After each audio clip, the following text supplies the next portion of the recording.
Good morning. Hey guys, welcome back to my channel. আশা করি তোমরা সকলে খুব ভালো আছো আর আমিও বিন্দাস আছি। ভীষণ মজা লাগছে, ভীষণ আনন্দ হচ্ছে, তার কারণ আমি আবার জিতেছি। আর তোমরা বলো যে এই সামান্য সামান্য বিষয়ে এত আনন্দ পাও কেন? কারণ হচ্ছে আমি খুব সামান্য বিষয়ে খুব বেশি আনন্দ পাই, আর খুব সামান্য বিষয়ে আমি ভীষণ কষ্ট পাই। জানি না এরভাবেই তৈরি করেছে ভগবান আমাকে। তবে হ্যাঁ, সেই আনন্দ খুব আনন্দ হয় যে আনন্দে তুমি নিজে থেকে নিজের যোগ্যতায় সাকসেস হবে। বুঝতে পেরেছো? তো বেশি ভনিতা না করে আসল কথাটা বলে দিই। সেটা হচ্ছে রিনার বৌদি চ্যানেল খুলেছে। এবার বলবে কই বৌদির ছবি তো নেই। তোমরা একটু ওয়েট করো, ওখানে বৌদির ভিডিওই আসবে। রিনার মা কি করবে? রিনার মা হচ্ছে বাইরে গিয়ে ভিডিও করবে বা ঘরের ভিডিও দেখাবে? ওনার ভিডিওতে ভিউজ হবে? হবে না। রিনা যতদিন ওখানে আছে ততদিন হতে পারে। আর তোমরা দেখতেই পাচ্ছ যে শর্ট ভিডিওগুলোতে পুরোপুরি রিনার বৌদি বেশি ইনভলভ আছে, নাচ টাচ দিয়ে। তো আমি তোমাদেরকে সেদিন বলেছিলাম, আশা করি যারা সেই ভিডিও দেখেছে সেই দিন বুঝতে পেরেছো, যেদিনকে ওই ঠাম্মি টাম্মি নিয়ে একসাথে খেতে গেল না, তখন রিনার বৌদির মুখটা রিভিল করেনি। বুঝতে পেরেছো? তখন ওর বৌদি দেখছিলাম এইভাবে ভিডিও তুলছে ওই খাবারগুলোর। বুঝতে পেরেছো?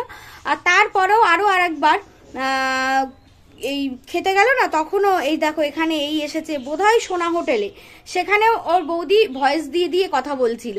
তাই রিনার বৌদি যে চ্যানেল খুলবে সেটা জানাই ছিল, কারণ রিনা পরিচিতি পেয়েছে তার ননদের কাছ থেকে, আর রিনার বৌদি পরিচিতি পাচ্ছে হচ্ছে তার ননদের কাছ থেকে। বুঝতে পেরেছ? আর হ্যাঁ, গতকালকে রণদীপ দার সেই বানানো কথা নিয়ে প্রচুর কমেন্ট এসেছে রিনার চ্যানেলেও। হ্যাঁ, আর ওই আমাদের সো কল্ড কন্ট্রোভার্সি দিদি সেই কন্ট্রোভার্সি দিদি কালকে রিল্যাক্স করছে, মানে রণদীপ দার একদম জিগরি জান দিদি যে গতকালকে রিল্যাক্স করেছে এবং কমিউনিটি পোস্ট দিয়েছে যে আগামীকাল আসছি, প্রমাণ টমান নিয়ে হাজির হবে। ভাই আর বোন মিলে একদিন সলা পরামর্শ করছে, ওইদিকে আবার ভাইয়ের বউও আছে। তো সবাই সলা পরামর্শ করে আমাদের আজকে টুপি পরাতে আসবে। সবাই কিন্তু মাথাটা নিচু করে রেখো, টুপিটা পরতে হবে না। হ্যাঁ, একদিনের কমিউনিটি পোস্টে 570 সাবস্ক্রাইবার হয়ে গেছে। ও মাই গড! আমি আমার ডেইলি ব্লগ চ্যানেলে বোধহয় 6 মাস মতো খুলেছি, মাই লাইফ স্টোরি ব্লগ।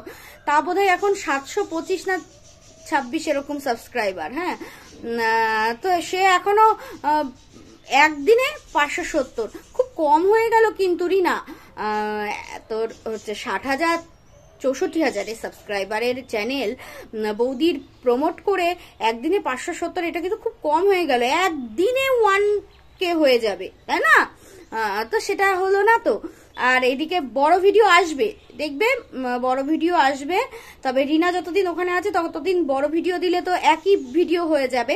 তবে ওর বৌদিরা ঘুরতে যাচ্ছে দাদার সাথে, ওদের তো একটা পার্মানেন্ট গাড়ি রয়েছে, টোটো গাড়ি, ওটা করে ঘুরতে যাচ্ছে, সেগুলোই আসবে ভিডিও। আর ওর মা 2-1 দিন ভিডিও বানাবে, তারপরে ওর বৌদি নিয়ে নেবে দায়িত্ব। সেই জন্য বৌদির মুখটা রিভিল করা হলো। আর যে কটা শর্ট ভিডিও করেছে বৌদিরই তো ইনভলভ বেশি দেখছি। যাই হোক, ওয়েলকাম টু কন্ট্রোভার্সি ওয়ার্ল্ড।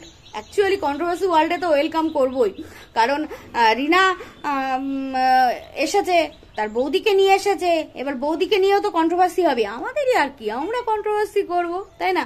তো চলো, যে সেদিন যে কথাটা বলেছিলাম, মানে ওর ঠাম্মির সাথে প্রথম যখন খেতে গেছিল রেস্টুরেন্টে, সেদিন যে কথাটা বলেছিলাম, আজ গতকালকে সেটা সত্যি হয়ে গেল। বৌদি চ্যানেল খুলেছে। তবে হ্যাঁ, বৌদির নামটা দেয়নি ইচ্ছা করে, ভেবেছে ড্যাশ পরিবার দিলে বেশি ভালো হবে। ভাবো, ওই টাইটেলটা না তোরা যোগ্য নস ওই টাইটেলটার, বুঝলি? খুব ঘৃণা লাগে ওই টাইটেলটা। আমার মামাবাড়ির টাইটেল, আমার দাদু এত ভালো একজন পণ্ডিত ছিলেন, আর সেই টাইটেল তোরা নিয়েছিস। ছি, তোরা এরম নষ্টামি করে ইনকাম করিস, ছোট লোক কোথাকার। তো চলো, ভিডিওটা এখানেই শেষ করছি। নেক্সট ভিডিও আসছে ম্যান্ডি নিয়ে। টাটা।